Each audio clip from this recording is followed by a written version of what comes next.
Bonjour et bienvenue dans la formation pratique VB.NET.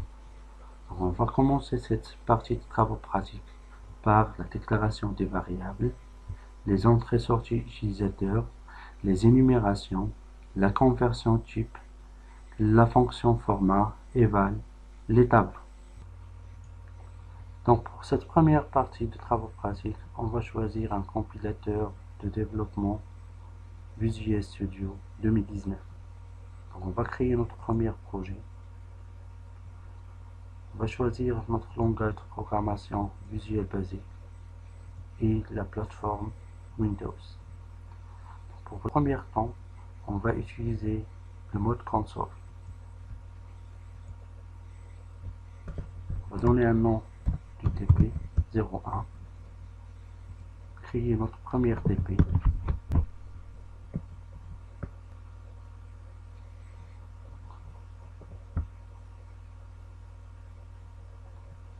Donc on a des directives, on fait appel à la bibliothèque système.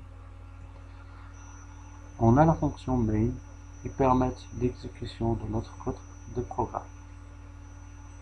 On va commencer par la déclaration des variables, par exemple dim, nom, as, string. Donc une variable de chef de type chaîne de caractères. Dim, âge, as, integer. Donc un entier. On va afficher un message à l'utilisateur console.writeLine. Et on va afficher notre message. Entrez votre nom, par exemple. La valeur saisie par l'utilisateur, une fois il tape par la touche entrée, il va être stocké dans la variable nom avec la fonction readLine console.readLine.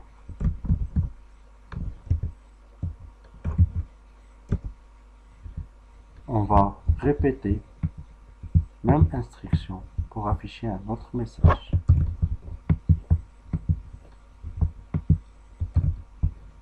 Entrez votre âge.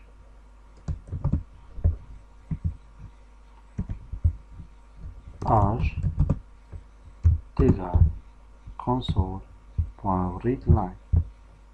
Cette fonction readLine lui permet de faire la lecture de la ligne saisie par l'utilisateur et de stocker dans une variable.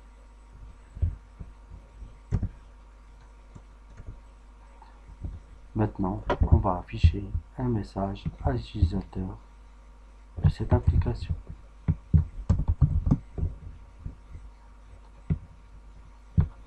Bonjour, monsieur.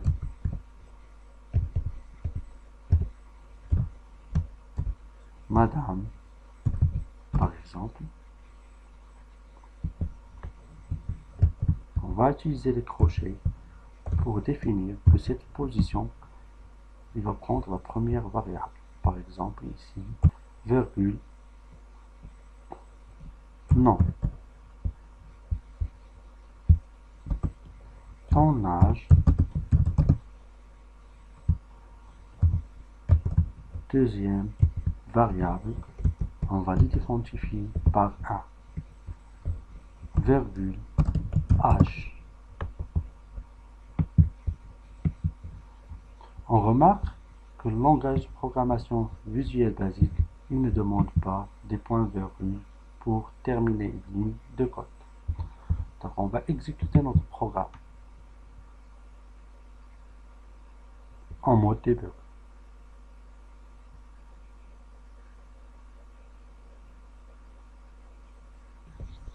Donc, par exemple, on va taper Ashraf.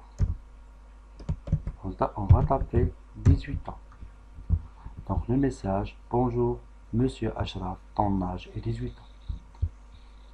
Donc ça, c'est pour la première partie des déclarations des variables.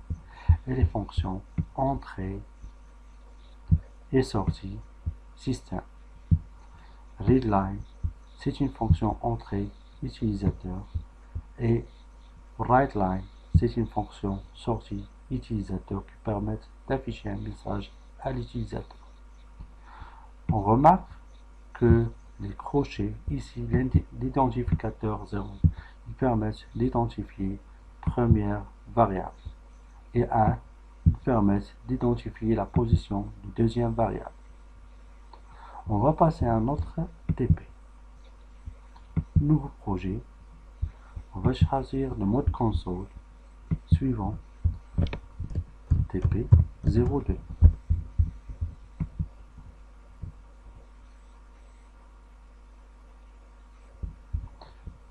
Maintenant, on va utiliser la fonction d'énumération. Lorsque vous êtes dans une situation pour avoir un certain nombre de constantes qui sont logiquement liées les unes aux autres, vous pouvez les définir ensemble, ces constantes, dans une liste d'énumération. Un type d'énumération ou un type énuméré est déclaré à l'aide de mots-clés enu. On va essayer de prendre cet exemple. On va déclarer cette énumération dans globalement enum température. C'est une variable qui s'appelle température. Il prend des constantes low, medium and high. On va utiliser ces constantes dans le code du programme. Donc on revient pour prendre l'exemple. Dim T as température. On va déclarer une variable de type température.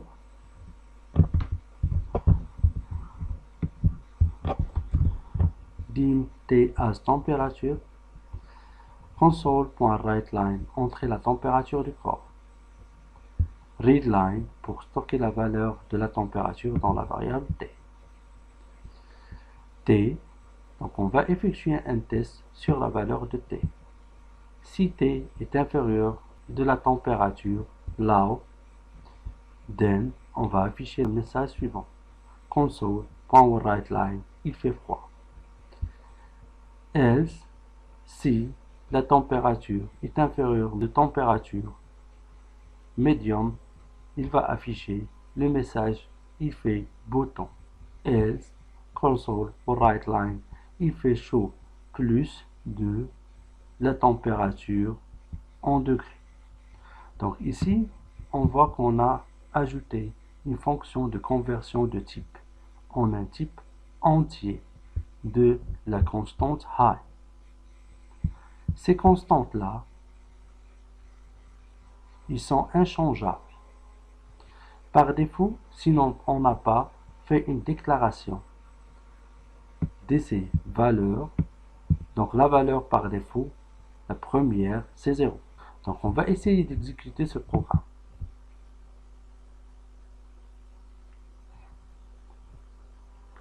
Entrer la température du corps. Par exemple, 16. Il fait froid. On va essayer ce programme pour afficher il fait chaud. Donc on va prendre une température plus élevée. Exécutons notre programme. Entrer la température, par exemple 50. Il fait chaud, plus de 40 degrés. Donc vous remarquez ici qu'on a affiché la valeur de la constante high. T.high. On a accédé à l'énumération par l'opérateur d'accès point. Donc maintenant, on va passer à un autre exemple de conversion de type avec la fonction format eval.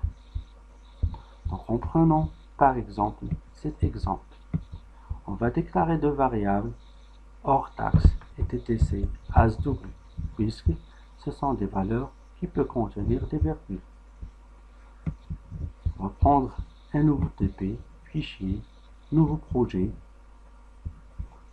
console suivant TP03.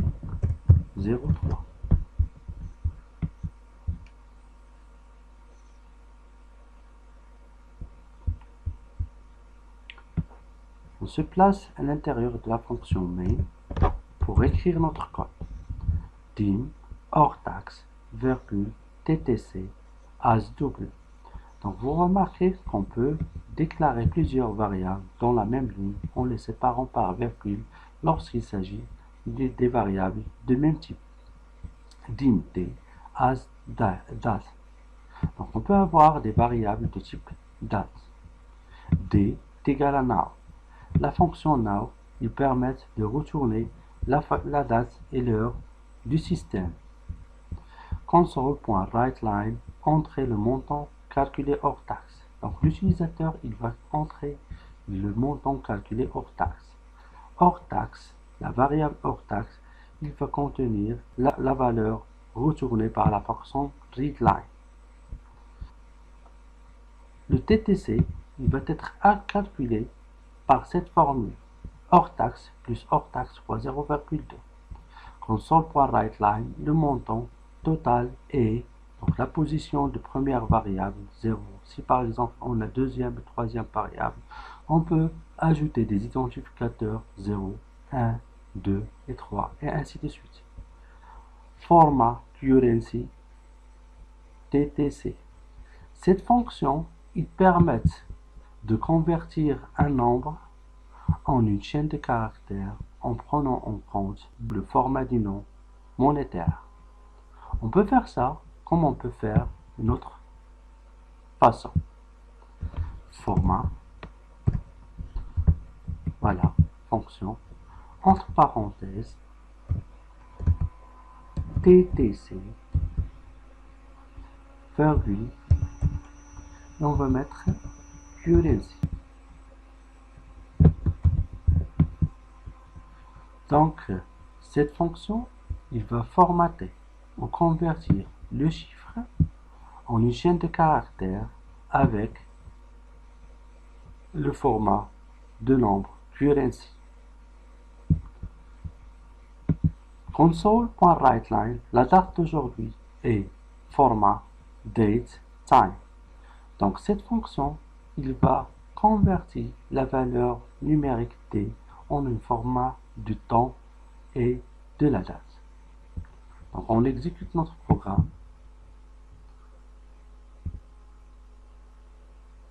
Entrer le montant calculé hors taxe. Donc par exemple 12. Le montant total est 14,40. Ici on voit qu'on a un point d'interrogation. Ça veut dire que notre système d'exploitation ne contient pas le format monétaire. Donc on va passer maintenant à notre deuxième partie de fonction, la fonction val. La fonction val, il permet de convertir une chaîne caractère en une valeur numérique. Donc on va travailler sur le même TP. Console.write, la conversion du chaîne en nombre. Donc cette valeur end_h, il va dire au compilateur que cette valeur numérique, c'est une valeur hexadécimale. Donc cette valeur hexadécimale, qui est une chaîne de caractères, il va être converti en valeur numérique. On va exécuter notre programme. La conversion du chaîne en nombre est 32 752. Donc, la fonction val, il permet de traduire une chaîne de caractères en une valeur numérique. Maintenant, on va passer au tableau d'une seule dimension et les tableaux à plusieurs dimensions. On va prendre cet exemple. On reste dans le même TP. dim, chiffre d'affaires, c'est un tableau de l'indice maximal 11 des décimales. L'indice maximal 11, ça veut dire que ce tableau, il contient 12 éléments en partant de 0 à 11. DIM, taux TVA. On peut déclarer un tableau sans dimension et on peut le redimensionner ou on peut imposer la dimension par affectation. Cela veut dire que ce tableau taux TVA, il aura comme dimension 1, 2, 3 et 4 dimensions.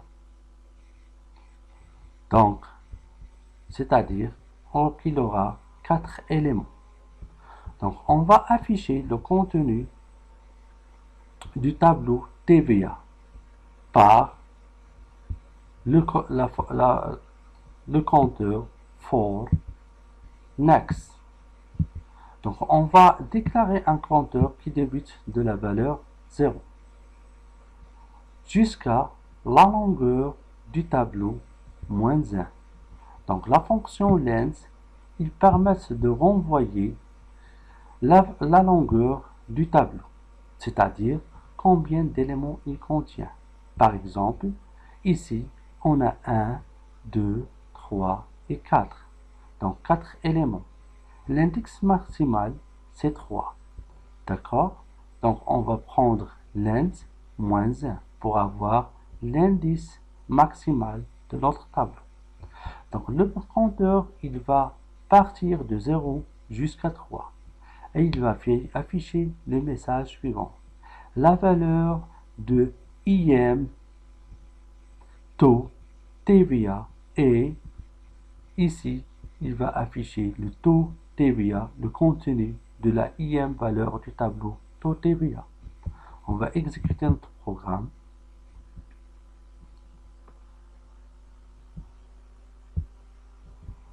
Voilà, la valeur du 0 taux TVA est 0. La valeur du 1 de l'indice 1 taux TVA est 5,5. La valeur de l'indice 2 taux TVA est 19,6 et la valeur 3 du taux TVA est 33. Donc ici, on remarque qu'on aura les indices de 1 à 3, c'est-à-dire qu'on a 4 éléments. Et la fonction length, ils permettent de renvoyer le nombre total des éléments du tableau. Ici, on a retranché 1 pour avoir l'indice maximal du tableau. Donc maintenant, on va passer au tableau à plusieurs dimensions. Donc pour les tableaux à plusieurs dimensions, on aura cette déclaration. Prends cet exemple. DIM, matrice, 2 dimensions.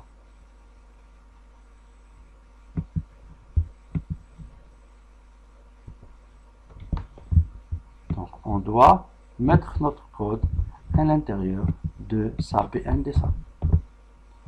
Matrice, 2 dimensions. On a pris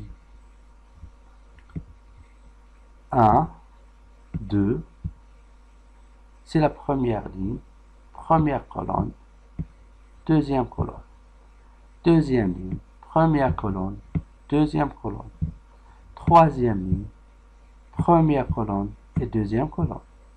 C'est-à-dire que c'est un tableau qui est contenu de 3 lignes, 2 colonnes. Si on compte la dimension, première dimension, on aura 2 colonnes. Et la deuxième dimension, on aura 3 lignes. Donc on déclare aussi un carré qui contient première colonne, deuxième colonne et troisième colonne. La première colonne il contient 5 éléments. Et la deuxième colonne il contient 5 éléments. Et la troisième colonne il contient 5 lignes ou 5 éléments. Donc on va passer maintenant à afficher un message à l'utilisateur. La première dimension du carré est carré.getLength 0. Donc la fonction getLength, il permet de renvoyer la dimension de la première ligne avec l'indice 0. de la deuxième ligne avec l'indice, de la deuxième dimension avec l'indice 1, de la troisième dimension avec l'indice 2. C'est-à-dire, on aura ici, je vais prendre les commentaires, on pourra dire que carré, si je mets comme ça, 4, virgule 4, virgule 4, virgule 4, est égal, je peux l'initialiser comme ça.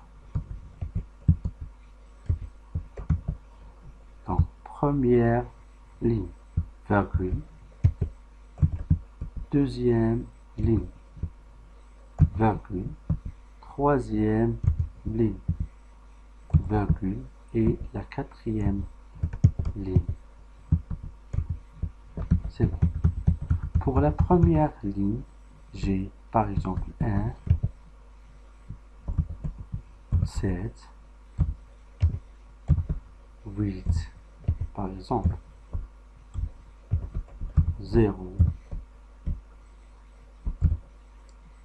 et 9.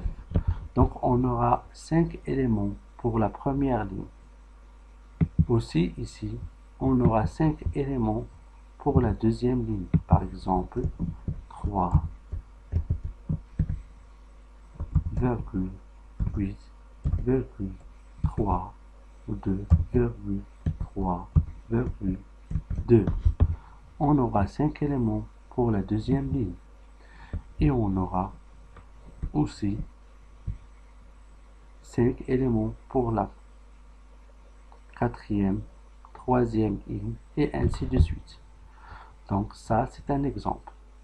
On va exécuter notre programme pour savoir qu'est-ce qu'il renvoie la fonction length. Donc pour le carré, la dimension, première dimension, on a 5 éléments, c'est-à-dire première ligne. La deuxième ligne, on a 5 éléments.